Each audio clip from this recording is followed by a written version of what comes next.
welcome to this podcast. Today our guest is Santiago Louro. Welcome, Santiago. It is a pleasure to have you here. Thank you, Manuel. Thank you for having me. So the first question will be, which course did you take at ISEG? I took management, so the standard one, I believe. ISEG has a great array of courses.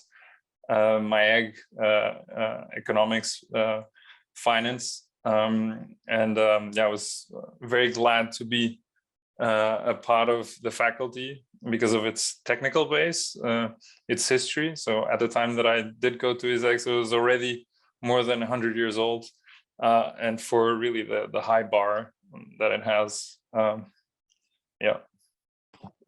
And can you tell us a little bit more about your journey from the moment you went out of ISEG until today? Okay, from out from ISEG until today. I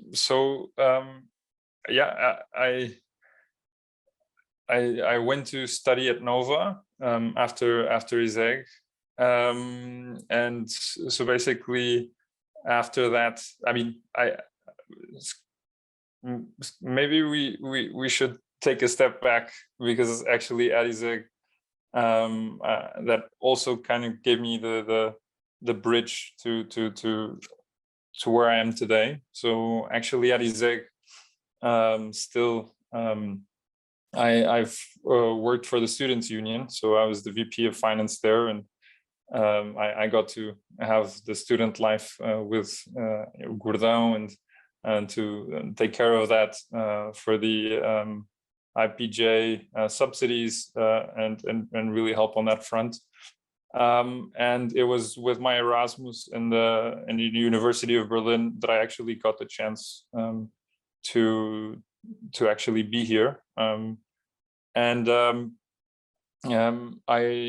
I got to extend my stay in Berlin with a internship at SoundCloud, which is one of the competitors to Spotify and Apple Music. And then I came back, I finished my course, I studied at Nova. And then from when I was doing my master's, I was actually working at Lux as well as a part-time. And that really taught me, how to, be perseverant and basically be very disciplined on, working and studying at the same time. Eventually, I couldn't work there anymore because it was just too demanding. And then from there, I did an internship at Hollenberger, where I did a project for 2 months, a summer internship, regarding the possible new airport solution in Lisbon. I mean, the study is still in the drawer. We haven't done anything with that. And then after that, I went to work at Deloitte, both in the corporate finance department and audit. And there, I was able to even have an experience abroad. So I've worked roughly for a month in Fort Lauderdale, Florida. And then from there, I went to do a stint, so a short internship at Early Bird Venture Capital in Berlin. So they've invested in companies like N26, which is a competitor to Revolut, UiPath, that's currently more than a unicorn, so it's listed on, I think, either NASDAQ or in another exchange in the US. And I was part of 3 deals, I mean, that actually then brings me to Nuri. So one of the deals was with Nuri, then we were called Bitfala. And yeah, I kind of got to meet the team, to get to know the business model, their vision, now our vision for what our product could look like. And so that was back in 2018. And the CFO invited me to join. So I was very lucky. So with a team of 20 people, I've started roughly after that, so 4 years ago almost. And we started out, we were 20, and now we're more than 200. So it has been quite a ride. And yeah, I mean, in a nutshell, that was a little bit of my path since ISEG. You already start answering this question, but you are now working in Berlin. But what were the reasons to leave Portugal? I mean, the reasons to leave Portugal. I think that I always wanted to have other perspectives, really try to learn from the best and with the best, to have an exposure Europe-wide, and also to leave my comfort zone, right? So I kind of knew the language, and so that was really what I wanted to do, and I did that with my Erasmus, and I always tried to come back to Berlin because I really liked it, and that played out. And I urge everyone, if they can, really to try to go abroad, learn, improve, and then at a point in your life come back and give something back to the community. And that's, I think, what one should try, or at least that's what I intend. Then when to come back, that's another topic, but I think it's that's my personal goal. And what do you currently do at Nuri? Well, I think before that, maybe I can explain what Nuri does. So basically, Nuri is what we call a blockchain bank. So we offer a traditional bank account, like you would have for Caixa Geral de Depósitos, where you can receive your salary, and you have a guaranteed deposit until 100k euros, and you have a debit card where you can go and you can go for dinner, and you can pay with it, and in the same platform you can buy and sell Bitcoin and Ethereum, so cryptocurrencies, in a regulated environment in Germany. We also have a product where you can lend your Bitcoin to a third-party provider through us, and you'll get interest denominated in Bitcoin. So if you really do believe in this technology, and you really do believe that in the current macro setup that we have low interest rates, they are increasing, but still the yield is not that competitive, and there's inflation. If you believe that this asset will appreciate in the future, you're basically long, because at the end of the day you're getting that yield. And we're launching very soon a new product that's called tokenized pots. So basically we have thematic ETF bundles, where we'll have a couple of them, but the first one that we'll have is what we call the all-rounder. So we partner with a bank that enables us to basically get exposure to ETFs, for example, for the S&P 500, for commodities, for gold, and for other parts of the world, like developing countries. And with that, we'll try to get people that typically want to be exposed to ETFs, but don't really know how to invest. and then hopefully to bring them towards the crypto world, and vice versa. And so in a nutshell, this is Nuri. What do I do there? So I've started out, and like in a startup, you really wear a lot of hats.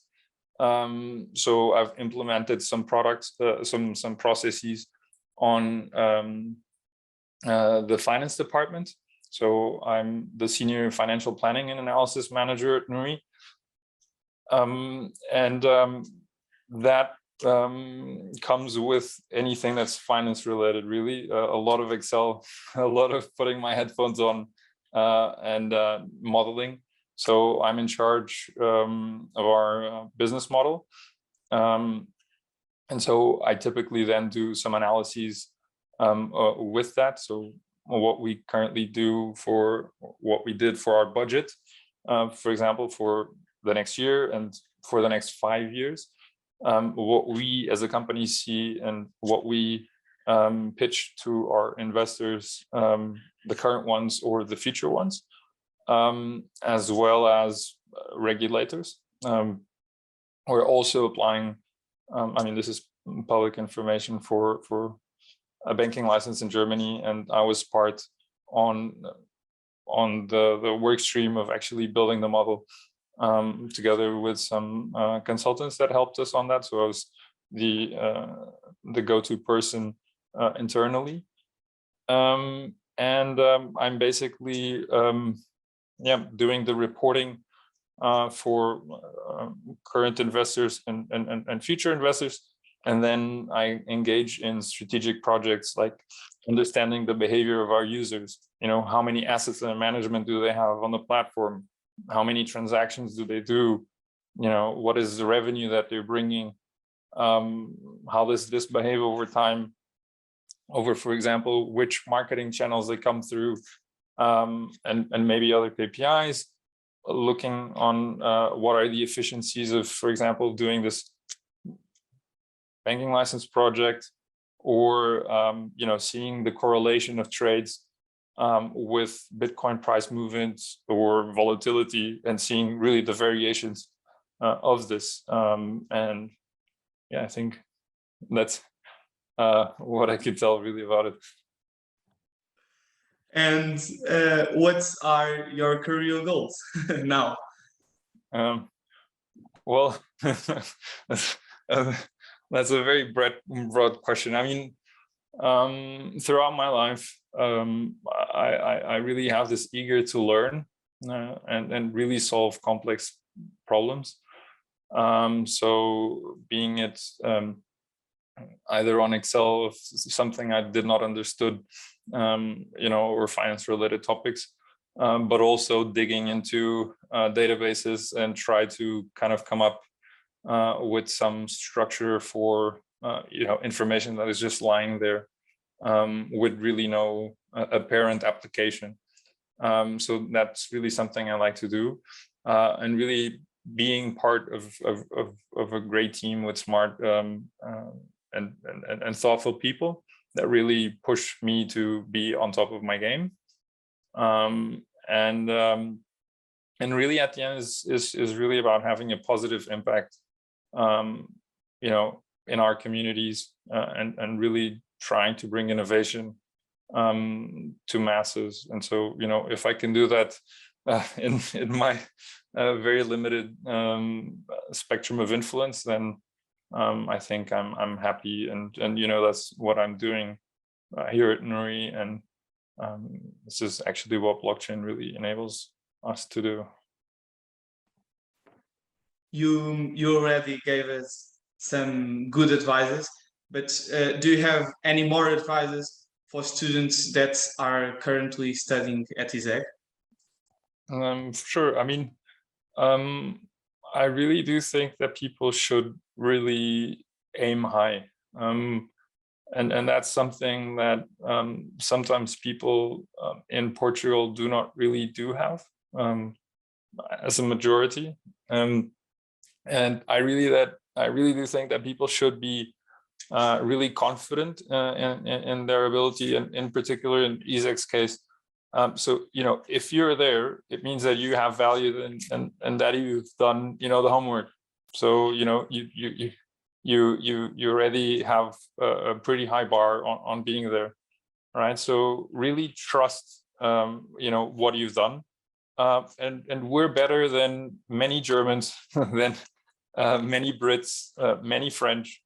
Don't doubt it. And typically the Portuguese people, or at least the ones that I meet, unfortunately, they have really a complex of inferiority, and that's really not the case. And really then really believe in yourselves in that sense. Then the other thing is really to be exposed to the world.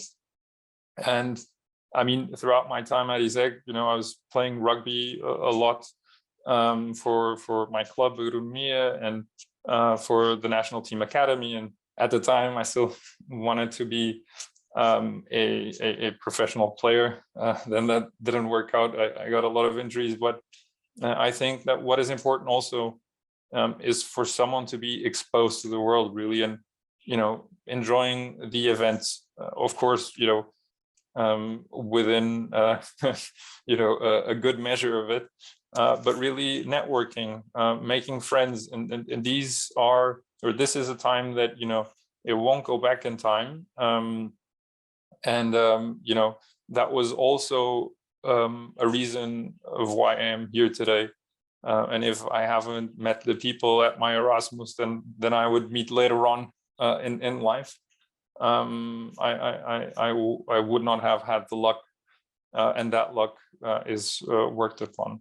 And the other thing is really not being afraid to ask.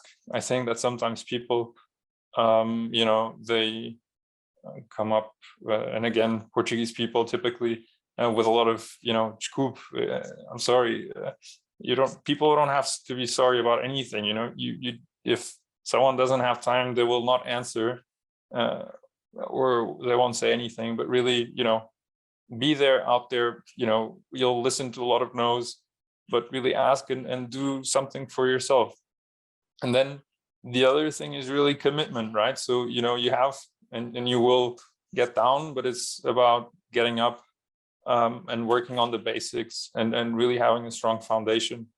And that really is, I think, some of the things that I did, I still do. And I think that if I could wrap it up in a way, that would be it. Thank you very much, Santiago.